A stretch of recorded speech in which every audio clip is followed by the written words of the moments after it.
بسم اللہ الرحمن الرحیم۔ شروع اللہ کے نام سے جو بڑا مہربان اور نہایت رحم والا ہے۔ ناظرین، یہ واقعہ حدیث کا ایک سچا واقعہ ہے کہ کسی زمانے میں بنی اسرائیل کا ایک شخص 1000 دینار کا ضرورت مند تھا۔ وہ سمندر پار کر کے دوسرے علاقے میں کسی صاحب حیثیت آدمی کے پاس پہنچا۔ اس سے جا کر اس نے 1000 دینار قرض مانگا۔ صاحب مال نے کہا کہ میں آپ کو پیسے دے سکتا ہوں، لیکن گواہ کون ہے؟ آپ گواہ لائیے۔ اس شخص نے کہا میرے اور آپ کے درمیان اللہ ہی کافی ہے، وہی گواہ ہے۔ تو صاحب مال نے کہا بھائی پھر کفیل اور ذمہ دار لاؤ، تاکہ اگر آپ نے ادا نہیں کیا تو آپ کے کفیل سے وصول کر لوں گا۔ اس شخص نے کہا میرے اور آپ کے درمیان اللہ ہی کفیل ہے۔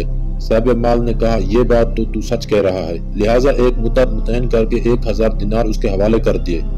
جب مدت پوری ہو جائے گی تو آپ ہمارا قرض ادا کر دیں گے۔ اس شخص نے کہا ٹھیک ہے۔ پھر یہ شخص 1000 دینار قرض لے کر سمندر پار کر کے اپنے گھر پہنچا اور اسے اپنی ضرورتیں پوری کی۔ جب قرض کی مدت پوری ہو گئی تو وہ شخص قرض ادا کرنے کے لیے 1000 دینار لے کر قرض خواہ کے یہاں پہنچانے کے لیے روانہ ہو گیا۔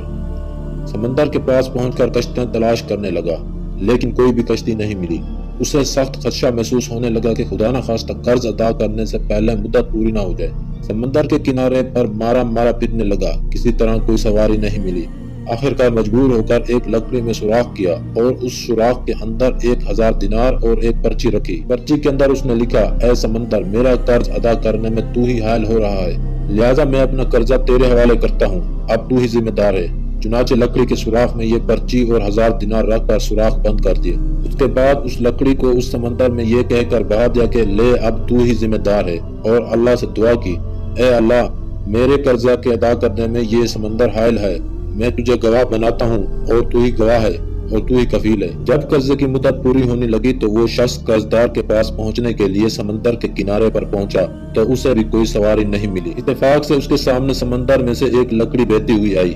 جب وہ لکڑی سمندر کے بالکل کنارے پر آ گئی تو اس نے اس ارادے سے اس لکڑی کو اٹھا لیا کہ گھر میں عورتیں کھانا پکانے میں ایندھن کا استعمال کریں گی۔ گھر لے جا کر چیرا تو اس کو 1000 دینار اور وہ پرچی ملی۔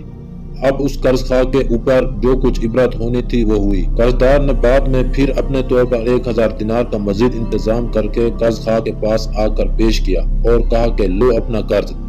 تو اس قرض خواہ نے کہا کہ آپ کا قرض مجھے وصول ہو چکا ہے اور آپ کی پرچی بھی مل گئی ہے۔ تو دونوں شخصوں کو جو اپنے طور پر ایمانی پختگی ہونی چاہیے تھی وہ ہوئی۔